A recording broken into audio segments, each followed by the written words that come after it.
नमस्कार, आप देख रहे हैं प्राइम न्यूज़ राजस्थान और मैं हूं आपके साथ आपका संवाददाता दिनेश कुमार। राजस्थान की धरती से जुड़ी हर बड़ी हलचल लेकर हम हाजिर हैं। आज के इस बुलेटिन में हम बात करेंगे प्रदेश के खेलकूद जगत की बड़ी अपडेट्स की, साथ ही जानेंगे भर्ती और जॉब से जुड़ी हर वो जानकारी जो आपके भविष्य के लिए जरूरी है। इतना ही नहीं, राजस्थान सरकार की ओर से आम जनता के लिए की गई नई घोषणाओं पर भी रहेगी हमारी पैनी नजर। तो बने रहिए हमारे साथ, क्योंकि अगले कुछ ही मिनटों में हम आपको रूबरू कराएंगे राजस्थान की आज की 25 बड़ी खबरों से। तो चलिए शुरू करते हैं बिना किसी देरी के।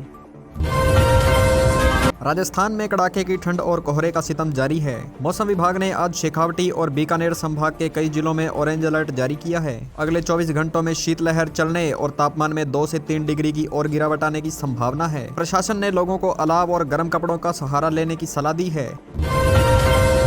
राजधानी जयपुर में आज प्रशासन ने ट्रैफिक व्यवस्था को दुरुस्त करने के लिए एक बड़ा अभियान शुरू किया है। शहर के मुख्य चौराहों पर ई चालान की प्रक्रिया को और सख्त कर दिया गया है। बिना हेलमेट रॉन्ग साइड ड्राइविंग करने वालों के खिलाफ आज सुबह से ही भारी जुर्माना वसूला जा रहा है। इसका उद्देश्य सड़क दुर्घटनाओं में कमी लाना है। मुख्यमंत्री ने आज राज्य के बुजुर्गों और पात्र लाभार्थियों के लिए सामाजिक सुरक्षा पेंशन योजना की राशि सीधे बैंक खातों में ट्रांसफर करने की प्रक्रिया शुरू कर दी है। इस महीने पेंशन की राशि में की गई बढ़ोतरी का लाभ प्रदेश के करीब 90 लाख लाभार्थियों को मिलेगा। सरकार ने ई-केवाईसी प्रक्रिया को अब और भी सरल बना दिया है ताकि दूर दराज के ग्रामीणों को समस्या न हो। जैसलमेर के रेगिस्तानी इलाकों में सीमा सुरक्षा बल ने ऑपरेशन अलर्ट तेज कर दिया है। गणतंत्र दिवस के मद्देनजर भारत पाकिस्तान सीमा पर चौकसी बढ़ा दी गई है। सीमावर्ती क्षेत्रों में संदिग्ध गतिविधियों पर नजर रखने के लिए ड्रोन तकनीक और आधुनिक थर्मल कैमरों का उपयोग किया जा रहा है ताकि घुसपैठ की किसी भी कोशिश को पूरी तरह से नाकाम किया जा सके। अजमेर के दरगाह शरीफ में सालाना उर्स की तैयारियां अब अंतिम चरण में हैं। जिला प्रशासन और पुलिस ने कानूनी व्यवस्था बनाए रखने के लिए विशेष सुरक्षा प्लान तैयार किया है। जायरीन की सुविधा के लिए रेलवे ने जयपुर और अजमेर के बीच 2 विशेष अनारक्षित ट्रेनें चलाने का निर्णय लिया है। साथ ही मुख्य बाजारों में अतिक्रमण हटाने की बड़ी कार्यवाही भी आज की जाएगी। जोधपुर के उमेद अस्पताल में आज सुबह एक आधुनिक नवजात शिशु इकाई का उद्घाटन किया गया। यह नई यूनिट अत्याधुनिक वेंटिलेटर और मॉनिटरिंग सिस्टम से लैस है, जिससे पश्चिमी राजस्थान के गंभीर रूप से बीमार बच्चों को बेहतर उपचार मिल सकेगा। चिकित्सा मंत्री ने कहा कि सरकार प्रदेश के हर जिला अस्पताल में ऐसी सुविधाएं विकसित करने के लिए काम कर रही है। राजस्थान कर्मचारी चयन बोर्ड ने विभिन्न विभागों में कनिष्ठ सहायकों और प्रयोगशाला सहायकों के 5000 से अधिक पदों पर नई भर्ती के लिए संक्षिप्त विज्ञप्ति जारी की है। योग्य अभ्यर्थी अगले माह से ऑनलाइन आवेदन कर सकेंगे। राज्य सरकार ने भर्ती प्रक्रिया को समयबद्ध तरीके से पूरा करने के लिए एक विशेष परीक्षा कैलेंडर भी जारी किया है, जिससे बेरोजगारों को राहत मिलेगी।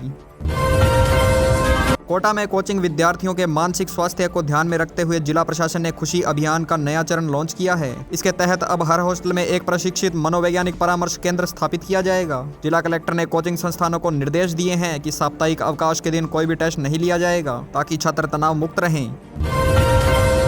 उदयपुर की पिछोला झील में बढ़ते प्रदूषण को रोकने के लिए नगर निगम ने आज विशेष सफाई अभियान शुरू किया है। झील के किनारे प्लास्टिक का कचरा फेंकने वालों पर भारी जुर्माने का प्रावधान किया गया है। स्थानीय स्वयंसेवी संगठनों और पर्यटकों से झीलों की मर्यादा बनाए रखने की अपील की गई है। शहर की सुंदरता को बचाए रखने के लिए नए डस्टबिन भी लगाए गए हैं। बीकानेर के महाजन फील्ड फायरिंग रेंज में भारतीय सेना और मित्र देश की सेना के बीच संयुक्त युद्धाभ्यास आज भी जारी रहा। इस अभियान में आधुनिक हथियारों और नाइट विजन तकनीक का प्रदर्शन किया गया। दोनों देशों की सेनाओं ने आतंकवाद विरोधी अभियानों और आपदा प्रबंधन में आपसी तालमेल बढ़ाने के लिए कई महत्वपूर्ण युद्ध कौशल का अभ्यास किया और कुछ नई रणनीतियां साझा की।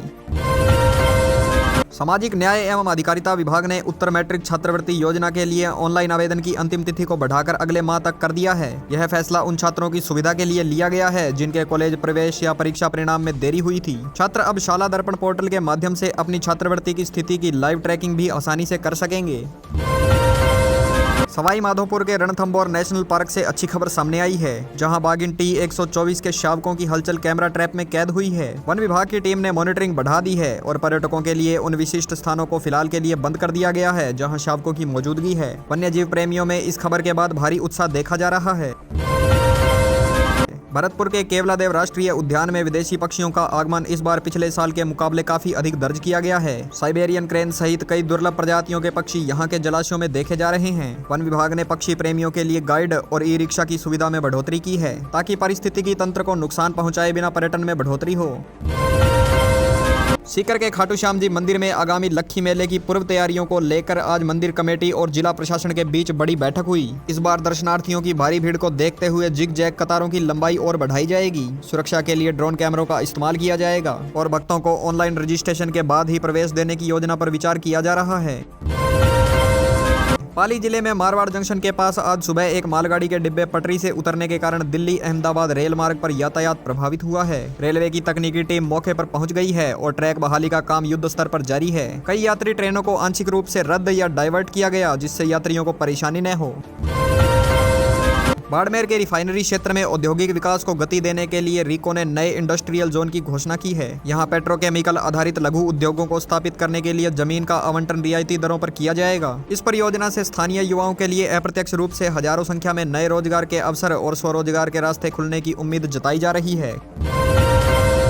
चित्तौड़गढ़ दुर्ग पर आज लाइट एंड साउंड शो का नया वर्जन लॉन्च किया गया, जिसमें मेवाड़ के इतिहास को अत्याधुनिक 3D प्रोजेक्शन मैपिंग के जरिए दिखाया जा रहा है। इस नए शो में चित्तौड़गढ़ की शौर्य गाथा और रानी पद्मिनी के बलिदान को प्रमुखता से दिखाया गया है। यह पर्यटकों के लिए शाम के समय मुख्य आकर्षण का केंद्र रहेगा और पर्यटन को बढ़ावा देगा।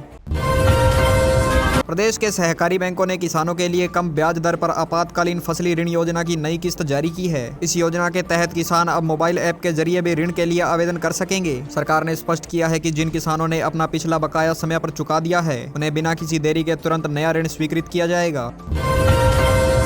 अलवर जिले में औद्योगिक इकाइयों से निकलने वाले प्रदूषण को रोकने के लिए प्रदूषण नियंत्रण बोर्ड ने आज औचक निरीक्षण किया है। मानकों का उल्लंघन करने वाली 3 फैक्ट्रियों को तुरंत प्रभाव से सील करने के नोटिस जारी किए गए हैं। प्रशासन ने स्पष्ट किया है कि पर्यावरण के साथ खिलवाड़ करने वाली किसी भी इकाई को काम करने की अनुमति नहीं दी जाएगी और कार्यवाही जारी रहेगी। हनुमानगढ़ और श्रीगंगानगर जिलों में सिंचाई के पानी की बारी को लेकर किसानों का धरना प्रदर्शन आज भी जारी रहा। किसान नहरों में पानी की आवक बढ़ाने की मांग कर रहे हैं ताकि रबी की फसलों को बचाया जा सके। सिंचाई विभाग के अधिकारियों ने आश्वासन दिया है कि पंजाब के साथ समन्वय कर जल्द ही पानी की मात्रा बढ़ाई जाएगी, जिससे टेल तक पानी पहुंच सकेगा। झुंझुनू जिले के पिलानी में आज देश के प्रमुख वैज्ञानिकों की उपस्थिति में नवाचार और भविष्य की तकनीक पर 2 दिवसीय राष्ट्रीय सम्मेलन की शुरुआत हुई है। इस सम्मेलन में सौर ऊर्जा, जल संरक्षण और AI तकनीक के कृषि में उपयोग पर गहन चर्चा की जा रही है। क्षेत्र के कई तकनीकी संस्थानों के छात्र भी अपने शोध प्रोजेक्ट्स यहां प्रदर्शित कर रहे हैं और विशेषज्ञों से सलाह ले रहे हैं। भीलवाड़ा की कपड़ा मंडियों के बीच पिछले 2 दिनों से चल रहा विवाद आज व्यापारियों और स्थानीय प्रशासन के बीच सफल वार्ता के बाद समाप्त हो गया है। व्यापारिक संगठनों ने अपनी मांगों को लेकर ज्ञापन सौंपा था, जिस पर सकारात्मक आश्वासन मिला है। बाजार दोबारा खुलने से आर्थिक गतिविधियों में तेजी आई है और लंबित माल की सप्लाई के लिए फैक्ट्रियों में फिर से काम शुरू हो गया है।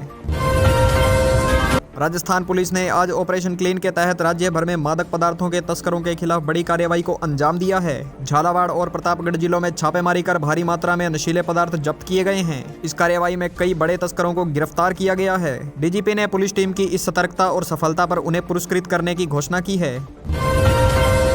धौलपुर जिले में चंबल नदी के जल स्तर की निगरानी के लिए नए डिजिटल सेंसर आधारित स्टेशन स्थापित किए जा रहे हैं। मानसून और बांधों से अचानक पानी छोड़े जाने के दौरान यह सेंसर वास्तविक समय में डेटा सीधे कंट्रोल रूम को भेजेंगे। इससे भविष्य में आने वाली बाढ़ जैसी स्थितियों से बेहतर तरीके से निपटने और जान माल की सुरक्षा में प्रशासन को काफी सहायता मिलेगी।